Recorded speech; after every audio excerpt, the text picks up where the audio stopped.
नागपंचमी जो विशेष रूप से भारतीय संस्कृति से जुड़े हुए हैं और पाश्चात्य संस्कृति से दूर है, विशेष रूप से वो नागपंचमी का व्रत कर सकते हैं। तो विशेष रूप से जिस दिन आपका व्रत हो उस दिन, केवल उस दिन आपकी एक ज़बरदस्त छुट्टी होनी चाहिए। यदि आप ज़बरदस्त छुट्टी पर हो, छुट्टी का मतलब ये है कि उस दिन, केवल जिस दिन आपका व्रत है उस दिन आपको केवल आप, प्रकृति और आपके इष्ट देव, बस 3 चीज़ आपके पास रहनी चाहिए। आपके भीतर भी यही रहना चाहिए। केवल उस दिन, केवल एक दिन आपको पूरे संसार के झमेलों को बाईं साइड रख देना है, केवल एक दिन। तो विशेष रूप से नागपंचमी के दिन, नागपंचमी श्रावण मास, सावन के महीने में कृष्ण पक्ष की पंचमी को नागपंचमी होती है। इस दिन ठंडी रसोई खाते हैं सभी। विशेष रूप से हमारे शास्त्रों के अनुसार एक दिन पहले ही भोजन बन जाता है, शाम को ठंडी रसोई होती है। तो विशेष रूप से नागपंचमी के दिन जब हम पूजा करते हैं तो जो हमारे दाम्पत्य जीवन में या किसी भी प्रकार राहु और केतु की बुरी दृष्टि होती है, या किसी भी प्रकार राहु और केतु हमें परेशान करते हैं हमारी कुंडली के अनुसार, तो विशेष रूप से नागपंचमी की शास्त्रों के अनुसार पूजा करने से ज़बरदस्त तरीके से वो शांत होते हैं और उनका कुप्रभाव हमारे ऊपर नहीं पड़ता। फिर से मैं कह रहा हूँ, यदि आप भारतीय संस्कृति में हो, भारतीय संस्कृति में शामिल हो, पाश्चात्य संस्कृति से दूर हो, तो ही ये काम करेगा, अन्यथा नहीं करेगा। आप सुबह सुबह भारतीय संस्कृति में जाते हो, जैसे पूजा पाठ करते हो या अगरबत्ती करते हो या ओम जय जगदीश हरे, स्वामी जय जगदीश हरे आदि आदि करते हो, और फिर जब आप खाने जाते हो तो पाश्चात्य संस्कृति आ जाती है।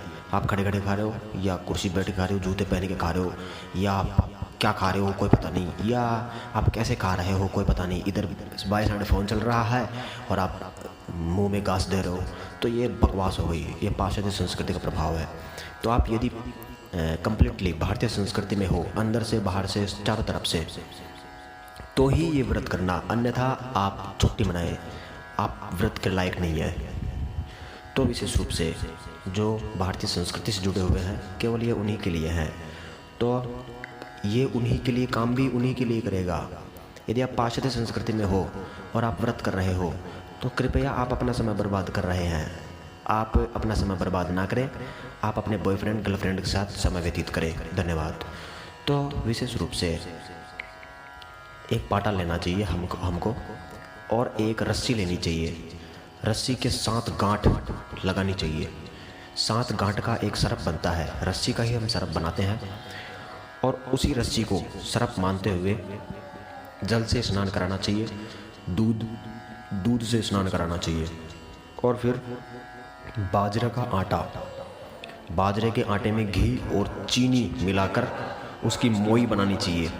मोई को नाग देवता को अर्पण करना चाहिए, और फिर भीगी हुई मोठ या बाजरा, रोली, चावल, ठंडी रोटी और दक्षिणा उस नाग के चढ़ाने चाहिए। फिर नागपंचमी की कहानी सुननी चाहिए, और जो मोठ बाजरा है और रुपया है उस पर बाणा निकालना चाहिए, और सासू जी या जितने भी बड़े माता बहनें हैं हमारी, उन सबके हमें प्रणाम करना चाहिए। विशेष रूप से नागपंचमी हमारी बहन बेटियां करती है, और अपने दाम्पत्य जीवन को बहुत अच्छा बनाने के लिए ये आप कर सकते हैं। विशेष रूप से बहन बेटियों, यदि सासू जी ना हो तो बहन बेटियों के भी बाणा निकाल कर भेज सकते हैं। और इस दिन बहन बेटियों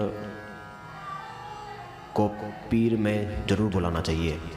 नागपंचमी के दिन बहन बेटियों को उनके पीहर में बुलाना चाहिए।